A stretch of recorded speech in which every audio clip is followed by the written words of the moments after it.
Assalamualaikum warahmatullahi wabarakatuh. Baiklah, pada kesempatan kali ini kita akan mempelajari materi tentang dasar listrik dan elektronika. Untuk kali ini kita fokus pada kompetensi dasar memahami kaidah teknik kelistrikan dan menggunakan kaidah teknik kelistrikan dalam perhitungan kelistrikan. Yang pertama yang harus kita pahami yaitu mengenai arus listrik. Sebenarnya apa itu arus listrik? Nah, ini contoh rangkaian menggunakan baterai, kemudian dihubungkan dengan lampu. Apabila kabel terhubung ke positif baterai dan negatif baterai menuju ke lampu, maka lampu ini akan menyala. Dalam kabel ini mengalir muatan listrik dari positif ini menuju ke negatif yang menyebabkan lampu ini bisa menyala. Jadi pengertian arus listrik adalah banyaknya muatan listrik yang mengalir dalam suatu penghantar persatuan waktu. Jadi mudah dipahami ya. Dan selanjutnya, secara matematis dinyatakan sebagai, ini contoh gambar, seorang ilmuwan berusaha menghitung jumlah elektron yang melewati kedua anak panah. Ini maksudnya muatan listrik yang mengalir pada suatu penghantar. Rumusnya itu adalah I sama dengan Q per T, di mana Q itu adalah muatan listrik atau kolom, T yaitu waktu atau detik, satuannya detik. Ini rumusnya I sama dengan Q per T. I itu kuat arus, satuannya ampere. Selanjutnya, arus listrik di dalam suatu rangkaian hanya dapat mengalir di dalam suatu rangkaian tertutup. Nah, bagaimana itu rangkaian tertutup? Nah, seperti ini, seperti gambar tadi. Nah, ini contoh rangkaian tertutup, kemudian apabila dibuka seperti ini, terbuka. Nah, atau seperti ini tertutup, lampu menyala. Oke. Aliran muatan listrik dalam suatu rangkaian dapat dianalogikan atau diumpamakan seperti aliran air. Ini aliran air ya, mengalir di saluran atau di parit ini atau di pipa. Sama seperti juga dengan pada rangkaian listrik, aliran mengalir. Seperti ini. Ya, jadi aliran air itu mengalir menelusuri penghantarnya itu atau pipanya atau kabelnya.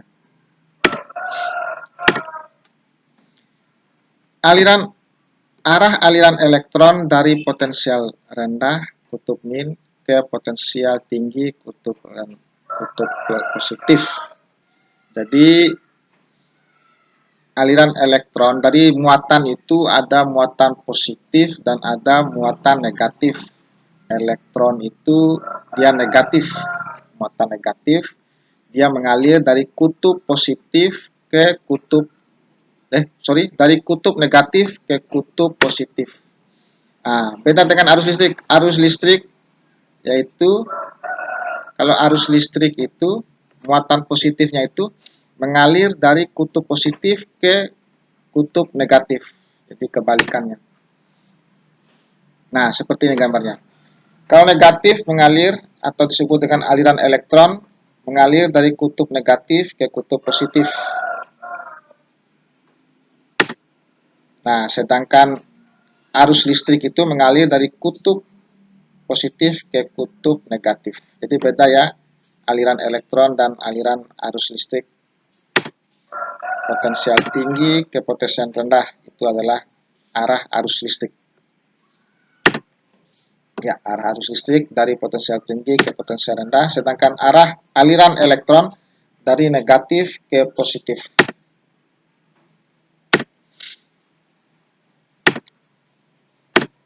Selanjutnya, mengukur kuat arus listrik. Alat untuk mengukur kuat arus listrik adalah amperemeter atau ammeter. Ya, kita sebut dengan amperemeter. Amperemeter disusun seri dengan komponen yang akan diukur kuat arusnya. Nah, ini contoh amperemeter, alat ukur amperemeter. Banyak alat ukur amperemeter, ini salah satu bentuknya, banyak bentuk-bentuk yang lain juga. Nah, apabila tadi rangkaiannya tertutup tadi, tinggal kita masukkan alat ukur ini di sini. Kita putus di sini, positif masuk di sini, negatif masuk di sini. Nah, akan terukur berapa arus listrik yang mengalir di rangkaian ini. Jadi, selain menggunakan rumus atau perhitungan tadi, bisa juga langsung menggunakan alat ukur yaitu amperemeter untuk mengetahui besar arus listrik yang mengalir dalam rangkaian listrik ya. Selanjutnya, saklar dan sekring. Saklar adalah alat untuk menyambung atau memutuskan arus listrik.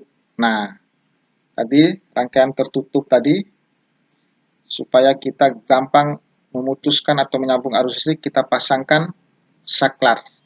Contoh saklar. Nah, seperti ini. Dan model saklar itu ada banyak ya. Ini salah satunya saja. Nanti akan dibahas lebih detail di mata pelajaran instalasi penerangan listrik. Selanjutnya, sekring adalah alat untuk membatasi kuat arus listrik maksimum yang mengalir. Ya, ini sebagai pengaman ini, sekring. Nah, ini kalau terjadi masalah pada misalnya lampu ini, ya sekring ini akan memutuskan cepat. Terputus dia. Ini contoh pemasangan sekring. Kabel arusnya di sini, kabel fasa ya positifnya, kabel ground, kabel netral, ini kabel isolator kabel, ini penjepit. Nah, ini sekringnya untuk pengaman. Nah, ini ada kawat dengan titik lebur rendah. Ini kawat titik lebur rendah ini, dia akan melebur pada suhu tertentu.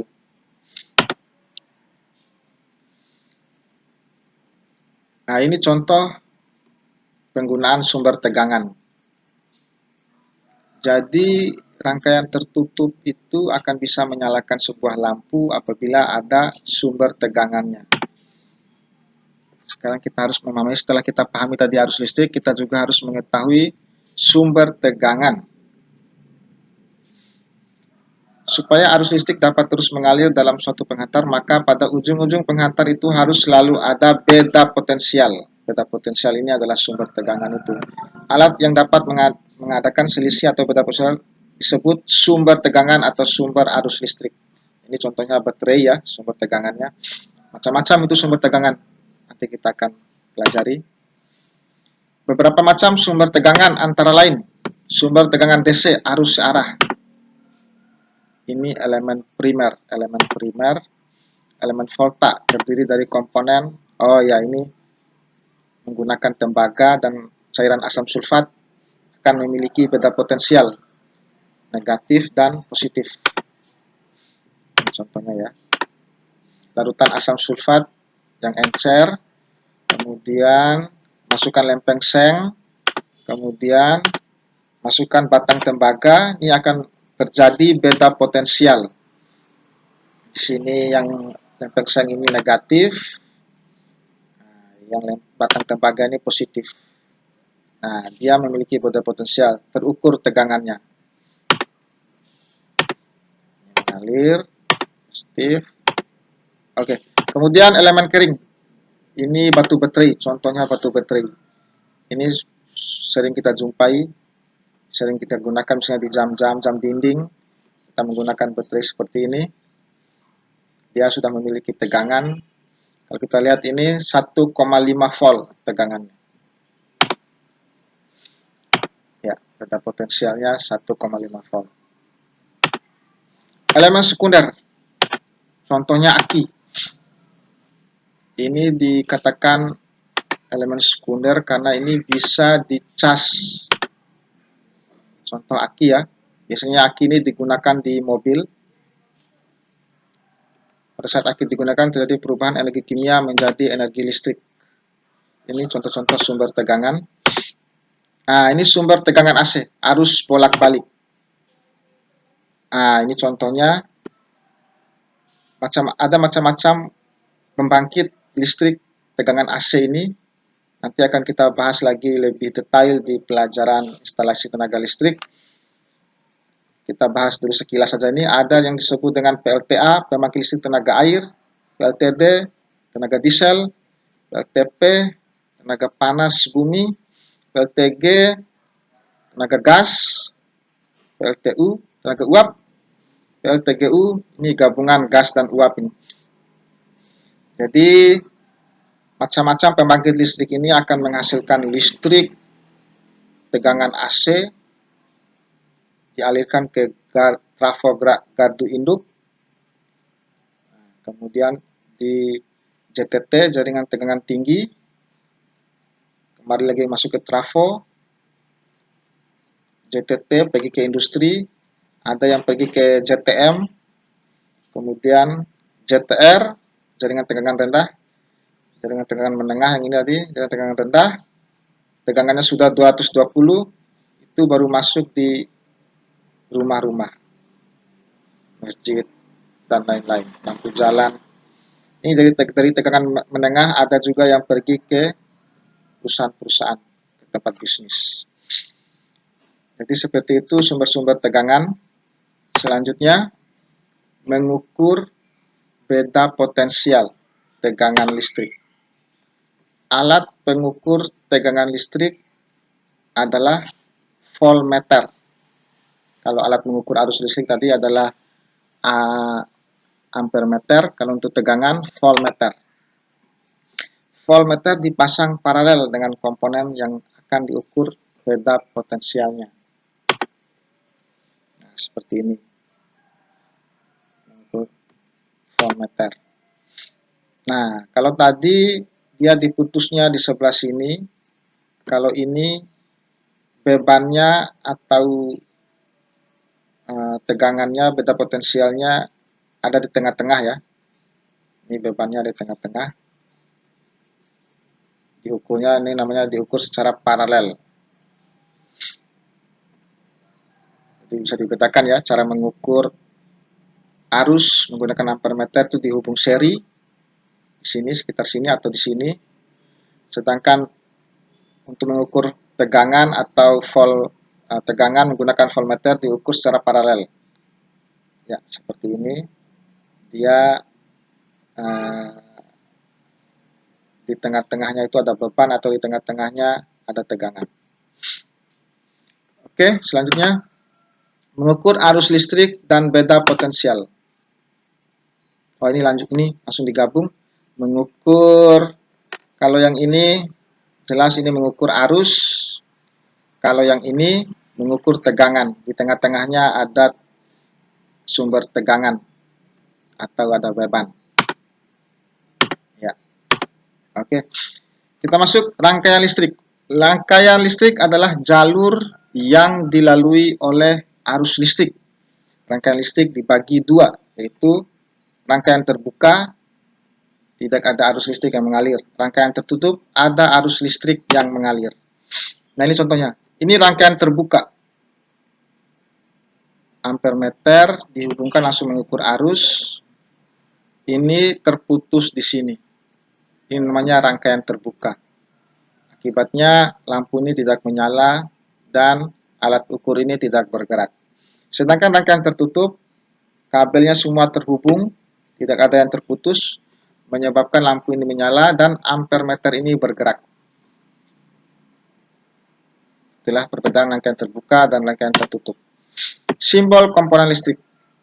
Nanti simbol-simbol ini akan kita gunakan pada mata pelajaran menggambar listrik. Ini simbol tegangan, ini simbol penghantar arah arus listrik ini simbol hambatan listrik atau resistor. Ini simbol saklar, simbol alat ukur ampermeter, alat ukur voltmeter, alat ukur ohmmeter. Ini nanti kita akan pelajari lebih detail di pelajaran menggambar teknik. Nah, ini contoh. Ada rangkaian seperti ini. Arus listrik juga dapat diketahui dengan perhitungan. Ya, seperti yang saya katakan tadi, selain diukur, bisa juga dihitung. Dengan rumus, nah ini rumus apabila diketahui daya dan tegangan. Daya yang digunakan dan tegangan. I sama dengan P itu daya, V itu tegangan. Contohnya, diketahui tegangan yang digunakan adalah 1,5 volt. Nah, ini tegangan baterai ini 1,5 volt. Menyalakan lampu dengan daya 5 watt. Nah, lampu ini diketahui dayanya 5 watt. Berapakah arus yang mengalir? Nah, berapa arus yang mengalir dalam rangkaian ini? Kita memasukkan menggunakan rumus ini. PI sama dengan P per V. Jadi 5, P-nya dayanya 5 dibagi 1,5. Jadi arusnya 3,333 ampere. Jadi tanpa menggunakan ampere meter ini juga kita bisa mengetahui arus yang mengalir dengan rumus ini. Arus listrik yang mengalir di rumah. Nah, bagaimanakah? Ya, ini contoh listrik di rumah ya. Tadi dari pembangkit tadi menuju ke JTT, JTM, JTR sampai masuk di rumah kita. Masuk di rumah kita itu pasti melalui kWh meter. Ini kWh meter digital. Pasti di rumah-rumahnya ada semua kWh meter, baik yang manual maupun yang digital seperti ini. Ini ada kabel netral. Ini kabel positifnya. Kabel positifnya biasanya dimasukkan lagi di MCB, ada MCB pengaman lagi. Nah, itu baru menuju ke saklar, ke lampu, ke KKB untuk menyalakan TV, menyalakan komputer, dan lain-lain. Berapa besar arus listrik yang mengalir pada rumah tersebut? Nah, untuk mengetahui arus listrik yang mengalir pada rumah tersebut, kita bisa menggunakan ampere meter di sini, atau di sini kita pasang, atau juga di sini bisa pasang ampere meter sini untuk mengetahui berapa arus listrik yang mengalir di rumah ini. Tapi harus dinyalakan semua dulu peralatan ini untuk mengetahui berapa total arus listriknya.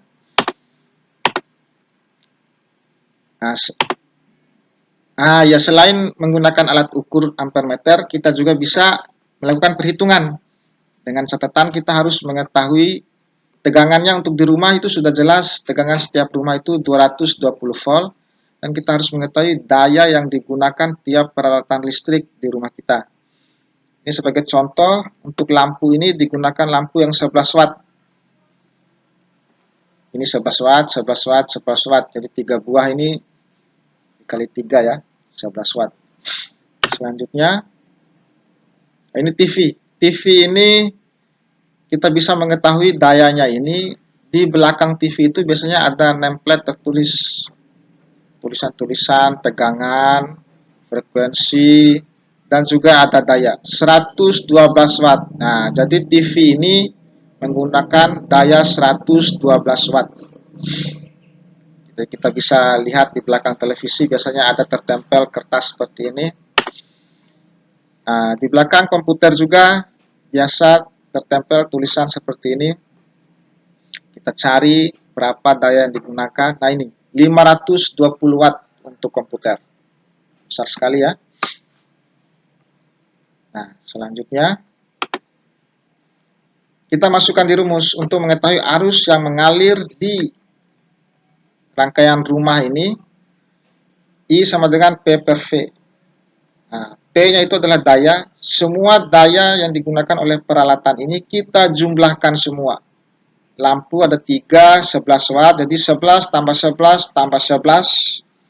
Kemudian TV 112 tambah 112, komputernya 520. Dibagi 200 tegangan dari listrik di rumah kan 220. Jadi I sama dengan 665. Ini hasil jumlah dari semua ini sampai 520 ini. Dijumlah totalnya 665 dibagi 220 ini tegangan. Hasilnya I sama dengan 3,023 ampere. Jadi kita mengetahui arus yang mengalir di rumah ini adalah 3,2 ampere. Nah, setelah mengetahui arus yang mengalir, untuk apakah kita mengetahui arus yang mengalir pada suatu rangkaian? Khususnya kalau untuk di rumah itu, supaya kita bisa menentukan berapa daya atau berapa besar MCB yang harus kita pasangi, namanya MCB ya. Nanti di pelajaran instalasi penanganan listrik akan dijelaskan lebih detail lagi. Nah, apabila telah mengetahui jumlah arus yang akan mengalir di rumah kita, apabila semua dinyalakan, maka kita harus bisa dengan tepat memasang MCB yang digunakan. Nah, apabila aliran kita mengalir di rumah itu 3,23 ampere, maka MCB yang harus kita gunakan adalah yang di atas dari nilai arus ini. Misalnya ini adalah 4 ampere. MCB yang digunakan harus bertulis C4. C4 itu berarti dia berdaya 900 watt. Nah, kalau seperti ini C6. Berarti dia arus maksimalnya 6 ampere. 6 ampere itu dayanya 1300 watt. Ada juga di rumah itu bertulis C10. Berarti arus yang bisa mengalir di MCB itu 10 ampere. Daya di rumah itu berarti meteran itu berdaya 2200 watt. Bagaimana apabila di rangkaian ini kita gunakan MCB C2 2 ampere 450 watt. Apabila kita nyalakan semua peralatan ini, arusnya 3,02 ampere ini, sedangkan MCB yang digunakan adalah 2 ampere, apa yang terjadi? MCB ini akan turun, trip, jeglek, karena tidak mampu mengalirkan arus senilai 3,23 ampere. Karena dia hanya mampu, C2 itu hanya mampu mengalirkan 2 ampere. Jadi MCB ini digunakan untuk pengaman beban lebih. Beban kita terlalu banyak sehingga dia turun. Makanya kalau di rumah itu bebannya banyak, kita harus pasang, kalau bebannya seperti ini, kita harus pasang meteran listrik 900 watt. Daftar di di PLN untuk minta dipasangkan listrik yang 900 watt. Nanti orang PLN akan pasangkan meteran dengan MCB yang bertuliskan C4, artinya 4 ampere 900 watt. Seperti itu ya. Selanjutnya, nah, kita masuk ke tugas. Silakan mengerjakan tugas ini. Tugas pertama, tulislah peralatan listrik yang ada di rumahmu dan berapa daya yang dibutuhkan tiap peralatan listrik tersebut. Dibuat dalam bentuk tabel seperti ini. Apa saja nama peralatan listriknya, misalnya lampu jumlahnya 5, dayanya berapa? Misalnya dayanya, lihat di lampunya ada tertulis itu misalnya 10 watt, 10 kali 5, 50 watt, tulis di sini.